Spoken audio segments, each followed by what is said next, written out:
Warner Bros और discovery का merger एक नई उम्मीद की किरण लेकर आया है, जहां पर नए प्रेसिडेंट और सीईओ डेविड ज़स्लाव ने डीसी एक्सटेंडेड यूनिवर्स को मार्वल सिनेमैटिक यूनिवर्स की तरह सक्सेसफुल करने की तैयारी कर ली है और सबके सामने रख दिया है अपना 10 ईयर प्लान। पर यहाँ पर कौन कौन सी चीजें हैं जिनका आने वाले समय में वार्नर ब्रोस डिस्कवरी को ध्यान रखना होगा जिससे वो अपने विजन को पूरा कर पाएं, पर एक्चुअली कैसे DC extended universe Marvel cinematic universe की बराबरी कर सकता है और उसे एक टफ कंपटीशन दे सकता है। आज की इस वीडियो में हमने डिस्कस किए कुछ ऐसे ही पॉइंट्स जो डीसी एक्सटेंडेड यूनिवर्स को एक बेहतरीन सुपर हीरो सिनेमैटिक यूनिवर्स बनाने के लिए बहुत ज्यादा क्रूशल साबित हो सकते हैं। तो फिर देर किस बात की। हे गाइस, मेरा नाम है पंकज सागर और आपका स्वागत है गेमों को हिंदी के एक और फ्रेश वीडियो में। Now without wasting any more time, let's get started.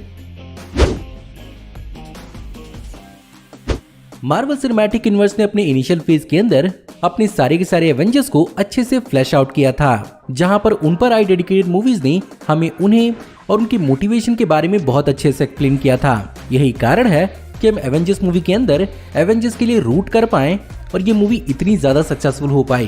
Compare करें यहाँ पर डीसी के सिनेमैटिक यूनिवर्स से, तो यहाँ पर मार्वल से एक्चुअली रेस लगाने के चक्कर में ही समय बचाने के लिए यहाँ पर वार्नर ब्रोस ने इन डीसी के कैरेक्टर्स को एक्सप्लेन और फ्लैश आउट करने में बहुत ज्यादा कंजूसी की, जिसके रिजल्ट के ही कारण यहाँ पर अगर कुछ कॉमिक बुक फैंस को छोड़ दें तो यहाँ पर बहुत लोगों के सामने अचानक से फ्लैश, एक्वामैन और साइबॉर्ग जैसे सुपर हीरो का कॉन्सेप्ट जस्टिस लीग मूवी के अंदर रख दिया गया, जिसके बारे में एक्चुअली उन्हें कोई भी आइडिया नहीं था। ऐसे में उनकी मोटिवेशन और ओरिजिन्स एक नॉर्मल सिनेमा गोवर के लिए बहुत ज्यादा कंफ्यूजिंग थी। और मैं यहाँ पर स्पेसिफिकली 2017 के जॉस व्हेडन वाले जस्टिस लीग की बात कर रहा हूँ। अगर यहाँ पर जैक स्नाइडर की अपनी जस्टिस लीग टाइम पर रिलीज हुई होती तो शायद मामला कुछ और होता। और यही चीज मार्वल स्टूडियो समझता है कि हर कोई कॉमिक बुक रीडर या कॉमिक बुक फैन नहीं होता। यही कारण है कि वो अपने हर तरह के सुपर हीरो के ओरिजिन को किसी बड़े सिनेमैटिक मूवी, टीवी शो या स्टोरी आर्क के माध्यम से फ्लैश आउट जरूर करते हैं, और किसी बड़े क्रॉसओवर के दौरान ऑडियंस को कंफ्यूजन नहीं होती है कि उन्होंने उसे कहां पर देखा है। यानी बात सिंपल सी है, सिनेमैटिक यूनिवर्स को सॉलिडिफाई करने का आधार ओरिजिन स्टोरीज ही होती हैं, और उन्हें अच्छे से प्रेजेंट करने का तरीका यहाँ पर वार्नर ब्रोस को अपने डीसी सिनेमैटिक यूनिवर्स के लिए समझना होगा, और उन्हें कुछ वैसा ही करना होगा जैसा उन्होंने वंडर वुमन 1, एक्वामैन और शज़ैम जैसी मूवीज में किया था। अब यहाँ पर सिनेमैटिक यूनिवर्स बन तो जाएगा, पर उसे स्टैब्लिश करना और संभालना भी बहुत जरूरी है। जहाँ पर कहने के लिए तो डीसी का डीसी एक्सटेंडेड यूनिवर्स एक सिनेमैटिक यूनिवर्स था, पर ये फीलिंग हमें उसके साथ कभी भी नहीं आई, जिसका सबसे बड़ा रीजन क्रॉसओवर्स मूवीज का उतना अच्छा परफॉर्म ना करना था। और यहाँ पर actually DC extended universe single movies के अप्रोच को फॉलो करने लगा, और फिलहाल डीसी का सिंगल मूवी वाला अप्रोच इतना ज्यादा हार्डकोर है कि ब्लैक एडम और शज़ैम के फिल्म मेकर्स अभी इस बात को कंफर्म नहीं कर सकते कि ये दोनों कैरेक्टर्स हमें कब बड़े स्क्रीन पर आमने सामने देखने को मिलेंगे, बावजूद कि ये दोनों के दोनों शज़ैम की ही सब फ्रेंचाइजी से बिलोंग करते हैं। और एक अच्छे खासे क्रॉसओवर और मल्टीवर्सल इवेंट की एक बहुत बड़ी उम्मीद द फ्लैश पॉइंट मूवी से लगी हुई थी, जो अगले साल 23 जून को रिलीज होने वाली है। लेकिन एज़रा मिलर के बिहाइंड द सीन कंट्रोवर्सीज के चलते बावजूद पॉजिटिव फीडबैक के इस पर भी कैंसिल होने की तलवार लटक रही है।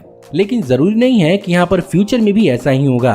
और अगर यहाँ पर डीसी सिनेमैटिक यूनिवर्स अपने कैरेक्टर्स को फ्लैश आउट करने का काम अच्छे से करते हैं, तो वो यहाँ पर बिल्कुल मार्वल सिनेमैटिक यूनिवर्स की तरह अलग अलग सुपर हीरो कैरेक्टर्स के क्रॉसओवर से एक बेहतरीन सिनेमैटिक यूनिवर्स फॉर्म कर सकते हैं। साथ ही साथ ये चीज एक बहुत अच्छा मीडियम बन सकती है नए फ्रेंचाइजीज, सुपर हीरोज और कैरेक्टर्स को एक्सप्लेन और इंट्रोड्यूस करने का। और फैंस के बीच में आज मार्वल सिनेमैटिक यूनिवर्स की क्रेडिबिलिटी ही है जिसने guardians of the Galaxy, moon night और शैंग-ची जैसे लेसर नोन कैरेक्टर्स को हर मार्वल फैन के बीच में पॉपुलर किया है। मार्वल सिनेमैटिक यूनिवर्स सिर्फ और सिर्फ collection of super hero movies नहीं है जो एक ही यूनिवर्स के अंदर एग्जिस्ट करती हैं। ये एक्चुअली एक बहुत बड़ी कहानी है जो इन्फिनिटी सागा के साथ शुरू हुई थी, और अब उसकी कहानी का अगला पड़ाव मल्टीवर्सल सागा होने वाला है। और मार्वल के अलग अलग फेजेस ने ही फैंस को इस कहानी के साथ जुड़े रहने और उसके आगे के आने वाले फ्यूचर के लिए एक्साइटेड रहने में बहुत ज्यादा हेल्प की है। जहां पर अगर एग्जांपल ले इन्फिनिटी सागा की, तो यहाँ पर हमें मार्वल सिनेमैटिक यूनिवर्स की लगभग शुरुआत से ही अलग अलग स्टोन्स और उनकी खासियतों के बारे में शुरू से समझाया गया था। ऐसे में फैंस ने उसके तारों को जोड़ना शुरू किया और फाइनली हमें इन्फिनिटी वॉर और एंड गेम जैसी कहानी देखने को मिली, जिसके लिए दुनिया भर का हर मार्वल फैन एक्साइटेड था। इसी चीज को अगर यहाँ पर कंपेयर करें डीसी एक्सटेंडेड यूनिवर्स की जस्टिस लीग मूवीज से, तो अगर यहाँ पर एग्जाम्पल जैक स्नाइडर की ही जस्टिस लीग का लिया जाए तो इस मूवी के अंदर हमें शुरू से मदर बॉक्सेस के कॉन्सेप्ट को एक्सप्लेन किया गया डार्क साइड और उसके इंटेंशन के साथ साथ रिजल्ट मूवी 4 घंटे की बनी। मेरे हिसाब से अगर यही चीज अलग ढंग से किया गया होता और साइबॉर्ग, एक्वामैन और वंडर वुमन की मूवीज को पहले लाकर इन मूवीज के अंदर अलग अलग मदर बॉक्सेस को एक्सप्लेन किया गया होता तो शायद डीसी एक्सटेंडेड यूनिवर्स के अंदर जस्टिस लीग मूवी और भी ज्यादा जस्टिफाइड लगती। ऐसे में अगर डीसी एक्सटेंडेड यूनिवर्स को अपना फैन बेस क्रिएट करना है तो उन्हें अपने कॉमिक बुक के अंदर झांकना होगा और कुछ ऐसा ही मूवी और कहानी का स्ट्रक्चर डेवलप करना होगा। अब मैं यहाँ पर ये नहीं कह रहा हूँ कि वार्नर ब्रोस को एक्चुअली अपने डीसी कैरेक्टर्स के लिए कास्टिंग नहीं करनी आती। आई मीन मार्गो रॉबी की हार्ली क्विन, गैल गडोट की वंडर वुमन, जेसन मोमोआ का एक्वामैन और हेनरी कैविल का Superman one of the perfect DC castings में से एक हैं। पर फिर भी यहाँ पर वार्नर ब्रोस इन एक्टर्स को अपने कैरेक्टर्स को लेकर कमिटेड करने में थोड़ा कामयाब नहीं रहा है, जिसके लिए यहाँ पर सबसे बड़ा जिम्मेदार वार्नर ब्रोस तो खुद ही है। और एक परफेक्ट सिनेमैटिक स्टोरी और रिलीज स्ट्रक्चर न होने की वजह से एक्टर्स मोटिवेटेड नहीं हो पाते अपने कैरेक्टर्स को आगे तक प्ले करने के लिए। यही रीजन है कि हेनरी कैविल के सुपरमैन का फ्यूचर अब भी डाउट में है। वहीं पर बेन एफ्लेक हमें एक्वामैन 2 मूवी के अंदर तो देखने को मिलेंगे, पर उसके बाद वो हमें फिर कब और कहां देखने को मिलेंगे ये भी पूरी तरह से श्योर नहीं है। रे फिशर के साइबॉर्ग की अपनी मूवी कभी फाइनली हमें देखने को मिलेगी इसके बारे में कुछ भी नहीं मालूम। और फाइनली इज़रा मिलर की फ्लैश की मूवी आ भी रही थी, तो यहाँ पर इज़रा मिलर की बिहाइंड द सीन कंट्रोवर्सीज अब बहुत ज्यादा न्यूज में है, जिसके कारण अब ये श्योर नहीं है कि वो हमें एज फ्लैश आने वाले फ्यूचर में देखने को मिलेंगे या उनकी जगह पर कोई और ही बैरी एलन स्ट्रेस फ्लैश को प्ले करता हुआ दिखेगा। अब जरूरी नहीं है कि मार्वल सिनेमैटिक यूनिवर्स जितना सक्सेसफुल होने के लिए यहाँ पर डीसी को हर एक चीज मार्वल सिनेमैटिक यूनिवर्स से कॉपी करने की जरूरत है। यहाँ पर वार्नर ब्रोस ने डीसी के साथ बहुत कुछ अच्छा भी किया है जिसे एक्चुअली बहुत अच्छे से कैरी फॉरवर्ड किया जा सकता है।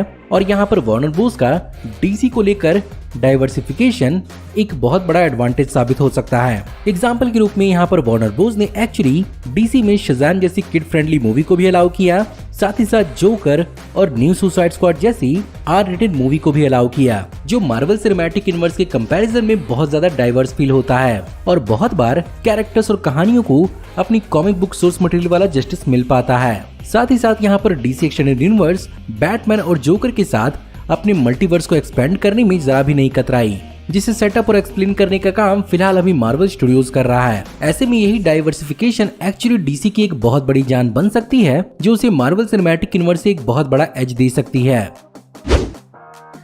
तो गाइज ये था मेरा ओपिनियन डीसी के आने वाले फ्यूचर के बारे में। मैं उम्मीद करता हूँ कि आपको आज की वीडियो जरूर पसंद आई होगी, और अगर आपको आज की वीडियो पसंद आई हो तो प्लीज वीडियो को लाइक जरूर करिएगा और साथ ही साथ कमेंट में अपनी ओपिनियन जरूर बताइएगा। हमारी आने वाली ऐसी औसम वीडियोस को देखते रहने के लिए हमारे चैनल को सब्सक्राइब करिए, बेल वाला आइकन को दबाइए और हमारी वीडियोस को बिना मिस किए एंजॉय करते रहिए। और अगर आप चाहें तो इस वीडियो के लिंक को अपने दोस्तों के बीच में जितना हो सके उतना शेयर करें। Thank you for watching, see you in the next video, till then take care, good bye.